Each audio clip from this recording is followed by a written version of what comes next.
Day. She's here with us today to answer your questions. First off, Christina, is there anything you'd like to share? Well, first off, thanks to everyone who is here. Thank you for your interest in telling the story. It's been my honor to be a part of it, and I can tell you that after 328 days in space, the first 6 days back on Earth were full of just as much wonder and excitement. So we all live on a great planet, and it's great to be back. Nice to be with you today. Thank you. I know you have a lot of questions for Christina, so we'll get right to it. We'll take questions here in the room, on the phone, and then on social media. So if you're on the phone and you have a question, please press *1 to ask your question and *2 to withdraw your question if it's already been answered. On social media, you can ask questions using #AskNASA. All right, we'll start here in the room. Please raise your hand if you have a question. And when I call on you, state your name and affiliate and wait for the mic to get to you. All right, we have one right here.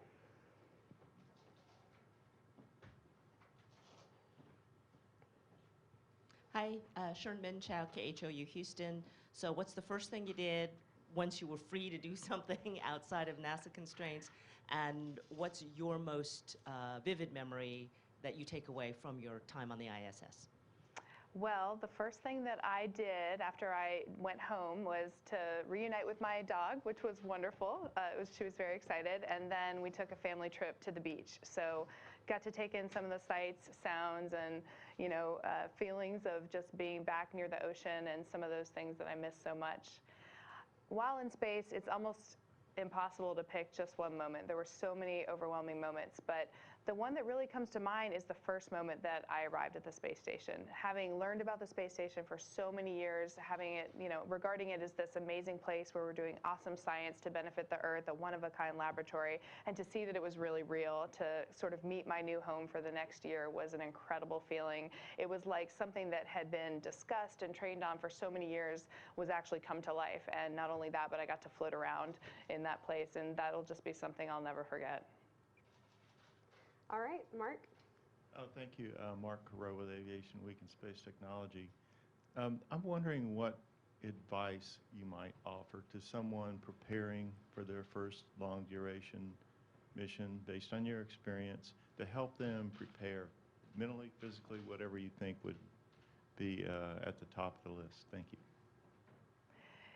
That's a great question because it's something I haven't really thought a lot about. I've thought a lot about what I would tell future space explorers in general, but the long duration aspects of the mission, I was fortunate. I had some people that mentored me and that got in touch with me and gave me some advice, Scott Kelly, Peggy Whitson, and a lot of their advice was pace yourself, do the things that you love, make sure that you're in it for the long haul. We have a saying here that we say it's a marathon, not a sprint, and we used to say it's an ultra marathon, not a marathon for my time up there, and that is really true. Taking it one day at a time, making sure that you recognize that even though there will be times when it feels like time is passing slowly, your time up there is special. One thing that I learned during both deployments in Antarctica and on the space station was to constantly focus on the things you have that you'll never have again rather than the things you don't have. And I think that's a lesson in life that can be helpful, and it definitely helps up there for a long duration. And it helps you to recognize every day how special what you have is, which then in turn makes you feel like you need to bring your best to sort of meet that every single day. And that's really what it's about, thinking about how you can give back every day rather than what you're missing out on. All right, Robert, and then we'll go over here. Hi, Robert Perlman with collectspace.com and space.com. I'm wondering if there was a point into the mission that that the International Space Station stopped feeling like a place that you were working with a cot set up in the corner, or that you were on an expedition, but that it actually felt like home. And then on the flip side, coming home and you having to pack to come home. I know you can't take a lot of stuff on the Soyuz, but as you were emptying your living space, did you find that you had squirreled away things over that 328 days? And was there anything that you particularly did want to bring back to Earth? Well, there definitely was a point at which it started to feel like home, and that actually came pretty quickly into the mission. I would say only about 3 months in is where I started to sort of feel at home there. The different things that we do throughout our daily life seem normal to me, not using a cup to have a drink of water and filling up food packets and things like that. So all of that really started to feel normal. Even floating, I jokingly say that I kind of forgot I was floating until a new crew would come and they would be so excited about floating. I would think, guess we are floating, aren't we? So it was really neat to see that transition.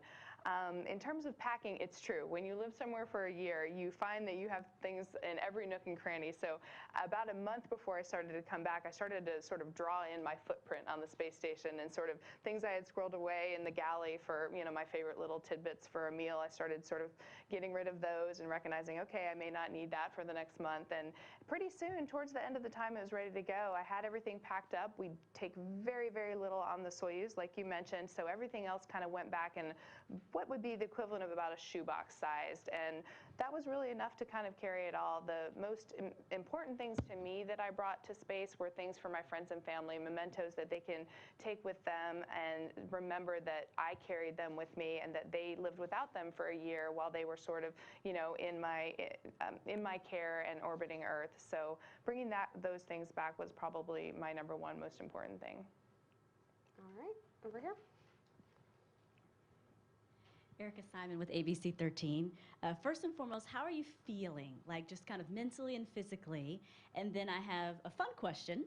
You mentioned chips and salsa from Galveston. Can you let us in on where this lovely place is that you like chips and salsas from? Well, for the first question, I feel great. I'm really fortunate. A lot of people, because of the different neurovestibular system things and changes that go on for microgravity, when you're readapting to 1G and to Earth, you might experience some motion sickness and things like that. I'm really fortunate in that I have not experienced that, but what I have noticed is that my balance has taken a little while to get used to. So the physical act of walking was something to get used to, but I'm feeling great. I think just all of the new things that I'm experiencing, sort of you see your mind wake up to the sensory experiences that define Earth and the things that are here. Within the first 2 minutes of being back on Earth, I saw more people's faces than I had seen in a year. So that was really exciting, and it's just fun to interact with people again. Chips and salsa, no particular brand or place. I was really lucky because I had a couple people provide gifts, so I came home to a kitchen full of chips and salsa, which was really exciting. Even some homemade salsa from some of my neighbors' friends. So it was really neat to see that people had kind of honed in on that, and that, the little things in life on Earth that we all take for granted were kind of the special things that I got to come home to. Andy Sirota with KPRC. This is a significant moment in history, in all seriousness, and there are going to be a lot of young ladies out there who are going to look up to you from this point forward and say, you know what, I want to be you someday. I want to go further someday. What do you say to this next generation of female space explorers? Well, it is a great honor to know that that may be the case, and I've always said about any record that you set that my biggest hope is that it's exceeded as soon as possible. That means we're pushing the boundaries. More people are living up to their dreams and their potential. So my main message to anyone who has a dream is to follow your passions, be true to yourself, do what you love, and live the life that you've imagined for yourself. And then a couple things I like to throw in on that is do what scares you. Do the things that might feel like they're just out of your reach. They're intriguing you, they're drawing you in, but you don't know for sure if you can do it. Go after that thing. Not only will you maximally impact the world, but you'll get the most personal fulfillment out of it, and use that as a springboard to just keep doing the same thing. And then I also say support the people around you. When we all care about everyone's well-being, that everyone is pursuing the dreams that are important to them, we rise to whatever occasion is before us, and we do so as a group. And again, it's the way we can give back maximal to the world and to, relive our own potential to the max. So that's my message to everyone. And then, I just feel like I also owe so much to the people that inspired me back in the day to get to where I am. So if there's any way I can feed that forward to the next generation, it's really an honor to do that. Great question. Okay, we'll take a few on the phone. Tim Peeler.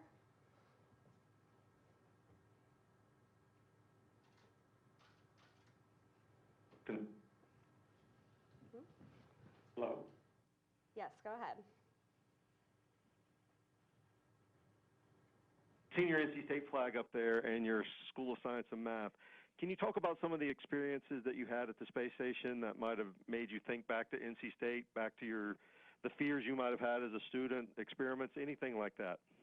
Definitely. So many things. I think we relate back to that special period in our lives, going away to college, finding, new discoveries, learning things about ourselves, learning things about the world around us. So it was almost a constant experience of reliving some of those things. In particular, one thing that comes to mind is NC State is the place where I learned to rock climb and where I started pursuing that as a hobby. And that particular hobby has just lent itself so well to some of the challenges that I've faced in learning how to become an astronaut, and mainly just that you can achieve things that seem unachievable at first, and that you can believe in yourself and the teamwork aspects of that. So I constantly relied on that. There are some really neat parallels as well to spacewalking and rock climbing. So NC State is where I discovered that great hobby of mine, and then the teamwork that it took to do a lot of the projects that I took on as a physics student and electrical engineering student, and working together on a team of people to achieve a common purpose and a common goal was something that I relied on a lot. So a lot of life lessons there. Did you do your first rock climbing at the Carmichael Gym, or where else did you go for that? Of course I did, and then we had our field trip out at Stone Mountain, so lots of North Carolina references there. All right, Sarah Grimmer. Yes, this is Sarah Grimmer from Grand Rapids in West Michigan. Christina, kids all over the world are looking up to you right now, obviously, and especially kids in your hometown of Grand Rapids in West Michigan. Could you speak a little bit about your upbringing in West Michigan and some encouragement for those kids? Absolutely. I found that the spirit of hard work and taking care of each other and caring about each other that was, given to me from the time I was very young from the people of West Michigan and my family there that are farmers was completely instrumental in me getting to where I am today. I worked in the fields with my grandparents and my uncles, and some of the life lessons they taught me, the grit that I learned from how hard that they worked, and the idea of just constantly giving and looking at each day as an opportunity to do as much as you can for the people around you and for the community around you. I think some of those kind of moral lighthouses that I learned from the time I was young in Grand Rapids and north of Grand Rapids and some of the farming areas there will just stay with me forever, and I constantly rely on them. Awesome. Thank you so much. All right, Marcia Dunn. Scott Kelly told us after his one-year mission that he had aching muscles and joints, burning skin, sore feet, and I'm wondering if you experienced any of that even fleetingly after touchdown, and then I had a follow-up. Well, I have been lucky in that I haven't experienced all of those things. A little bit of muscle aching is definitely going to be across the board something that you experience when you have to use new muscles that you haven't learned to use in, however long you've been in microgravity, whether in some ways even just a normal duration ISS mission. We have great countermeasures so that we don't lose a lot of our bone and muscle mass like we may have done, in decades past when we do long duration. But some of those fine stabilization muscles that you use just to do simple things like walking, we have lost. So I do notice a little, discovering muscles I haven't felt in a while and things like that. Haven't really had the sore feet, but I did notice for about a day my neck was sore, and I felt like a 2-week-old that I, was actually working hard to hold up my own head. But no, I've been very fortunate. It's been a pretty easy transition back, and I have great teams that make sure that happens. And I'm wondering, what day did you finally get to the beach? Did you manage to take a swim, or is that not allowed yet? And I'd like to hear more about your dog. What kind of a dog do you have, and what's her name? And she must have been really excited to see you. I was able to make it to the beach on Sunday, and I think my athletic trainer knew that was a big goal of mine because she kind of kept pushing me and saying, I think if you can get this done, I'll clear you to walk on the beach. So she knew that was a big motivation for me.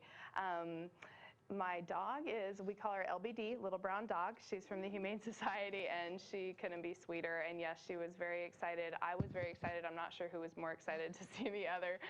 But luckily we have it all. We have footage of the whole thing. So I'm really happy that, it's just a symbol of coming back to the people and places that you love to see your favorite animal.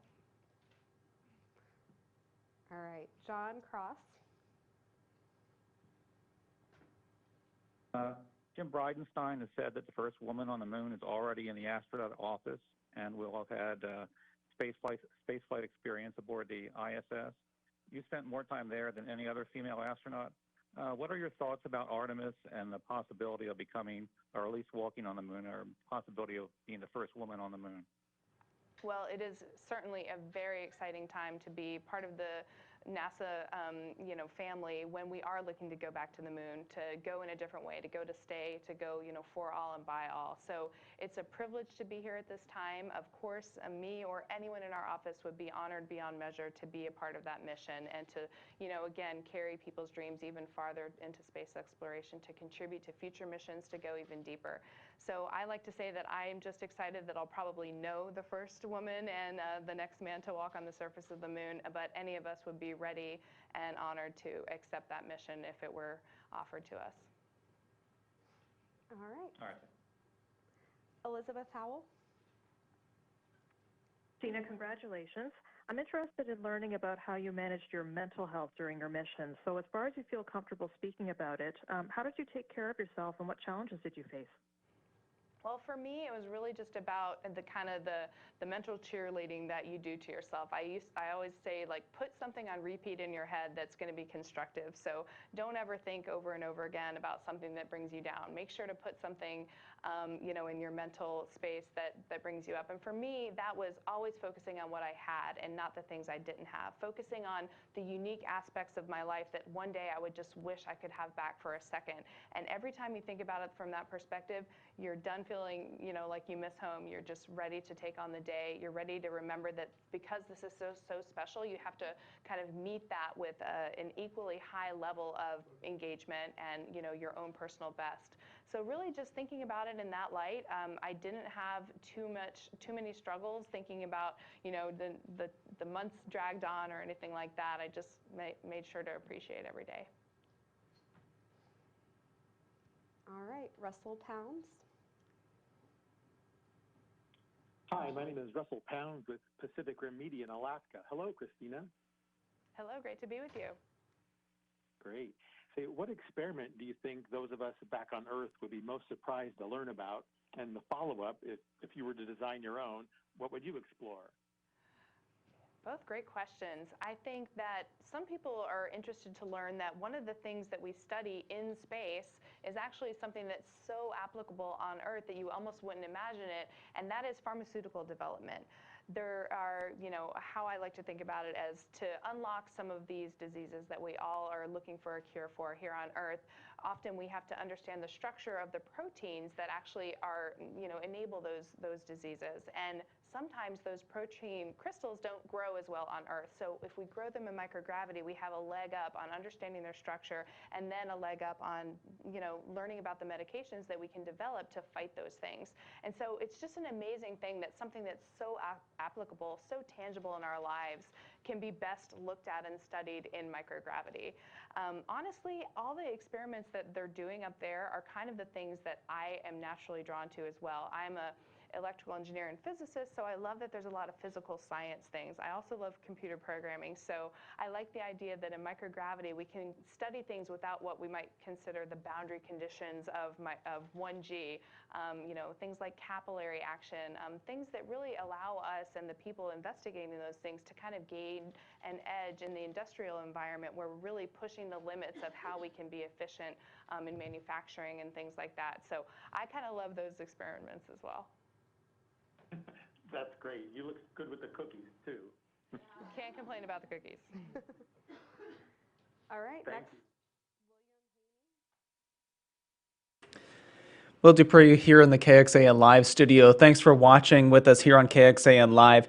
We are awaiting comments there, as you see, from the American astronaut Christina Koch after she spent a historic 328 days in space. Let's go back to her comments now. Wildfires out in Australia. I was just wondering if there was one specific type of weather that was the most jaw-dropping to view from space. Hands down, it's got to be the clouds. I always, had seen clouds from the vantage of an airplane or something like that and had no idea that on a planetary scale there could be so many patterns, so many things that, you can see on literally a planetary scale. One really neat thing was vortices that form, and so you can actually see like a wave pattern in some of the clouds when the winds go over certain islands and things like that. So recognizing that little things that we might be familiar with from, say, studying a wind tunnel or something like that also take place on these gigantic scales. And then that in turn helps you understand that some of these planetary processes that we're learning to understand to try and understand and develop policies for things like climate change are so important, because there really is a whole nother scale that we don't see from our perspective down here that you do see from up there. And this is really phenomenal. Awesome. Thank you so much. All right, next is Lindsay McConnell. Hi, Christina. This is Lindsay with Wood TV, also in West Michigan, based in Grand Rapids. And in following your journey, I saw that this is something you wanted to accomplish since you were 5 years old. So one thing I'd love to know is if you could go back and talk to yourself as that 5-year-old who was so confident in becoming an astronaut, what would you have to say to her? Well, first of all, the 5-year-old me was not necessarily confident that I would become an astronaut, but confident that I wanted to be an astronaut. So knowing that that was what I was passionate about was what I was sure of, but I also knew that the chances were really, really low. You know, I pursued it as a single-minded goal for many, many years, and then actually something interesting happened. I went away to space camp, and in part of our space camp class, we learned how to be an astronaut. It was actually the name of one of the classes we attended. And the instructor actually wrote a list up on the board of the things that you should do. And, you know, everyone was flying, writing notes. And I thought in that moment that I wasn't going to live my life according to a checklist. I was going to live according to my own passions. And if later in life I look back and I reflected upon the fact that the experiences I had gained, the skills I had gained, would allow me to contribute in a great way to the space program that I held in such a high regard, only then would I ever apply to be an astronaut. And so I might tell myself a little earlier to sort of look at it that way, because I think that breaking away from the single-mindedness of only astronaut really allowed me to excel and to find the things that I love. And interestingly, those things were the things that we talked about the most in my astronaut interviews, things like rock climbing, things like, you know, going to Antarctica. And I like to tell the story that I actually quit a perfectly good engineering job at NASA to pursue work in the Antarctic, and that turned out to be one of the greatest experiences that I had going into it that I continue to draw from. So I would say live according to your own passions and let those guide you, and then kind of reflect back and see where you can contribute the most. Amazing. And when you embarked on this, did you know you'd be making history, or did it have to be pointed out? And then what went through your head when you realized that? Definitely had to be pointed out. I'm not, you know, don't keep the stats on that stuff, but luckily other people do. And I think that pointing out those milestones, you know, as much as I might not like to be the center of attention, I think it is important because it spreads the word on where we're at, state of the art, kind of in our human space exploration. And I think milestones provide motivation for people. So I think it's a good thing to recognize. I'll never forget the moment that someone mentioned that there had not yet been an all-female spacewalk. It was actually at my very last spacewalk training event where I was getting qualified to do a spacewalk. And after all the debriefs and being told everything, you know, I should do better and the things I did okay and things like that, someone, you know, we're kind of all walking out and someone said, has there ever been an all-female spacewalk? And this person knew that there had not, but they were bringing it up. And that was the first time it had really occurred to me that there was a chance of that happening. And it's really just because of the direction we're moving, my class of astronauts being half men and half women, and just, you know, having the population on board. And it's just a matter of time before it was to happen. So that was the first time I thought about it. Didn't really think about it again because, you know, our job is to do the mission that's in front of us. And I'm just fortunate that that was part of the mission, mainly just because I like that we're now beyond that point. We can keep pushing. All right, we'll wrap up here with one question from social media from Billy from Arletta Elementary. How did you feel when you first looked back at our planet? Well, I'll never forget that moment. I hadn't even reached the International Space Station yet. I was still on the Soyuz spacecraft, and we have little covers over our windows, and of course, we also go in and out of daylight and night, and depending on what side of the Earth we're on. So we're on our way up to the space station. It's about a 6-hour rendezvous, and it first occurs to me that I should look out my window, and I opened it up, and wouldn't you know, there was Earth, and it just looked exactly like you might see in the pictures, except way more brighter, way more real, and I literally exclaimed. I just said, oh my goodness. And of course, that's not the right thing to say in a spacecraft when, you know, you could be noticing anything not going well. So the very next thing out of my mouth to Nick and Alexi was, everything's okay, it's just Earth. And but it was phenomenal. It was that moment where I realized that, you know, this was real, and that I had left our planet. That's amazing. Thank you so much for sharing your stories with us today. That's all the time we have, unfortunately. I think we could listen to you for hours. But you can learn much more about Christina's mission on nasa.gov/station. Thank you for joining us.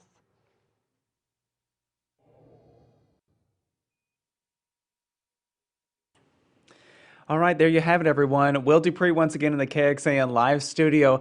The remarks from astronaut Christina Koch are now just wrapping up. She's speaking there from NASA headquarters near Houston. She landed back on Earth on February 6th after spending 328 days in space. I want to show you some video now of that landing in case you missed it. It got shared a lot after it happened. She and 2 other astronauts landed in Kazakhstan, and this is their capsule coming down, landing there kind of in the distance. You can see it faintly, but in this video that's coming up right next, you see her getting pulled out of the capsule and then greeted by a lot of different people who are expecting her landing not too long after that. There you see it. Christina Koch getting pulled out of the capsule there by some of those other space workers. And as you can see, some relief there on her face as she landed back here on Earth. Again, spending 328 days in space. That makes the longest continuous space flight for a woman. She broke that record there. And she's also broken another record. She holds it for the second longest single space flight by a U.S. astronaut. So making a lot of accolades there with her career, an incredible thing. And she said, I thought it was kind of interesting that the 2 things she wanted whenever she landed back on Earth after being there in Kazakhstan, once she got back to the United States, she said she wanted to reunite with her dog and go to the beach, and she has now done both of those things. So a pretty amazing accomplishment just to get to do those simple things after spending so much time in space up there.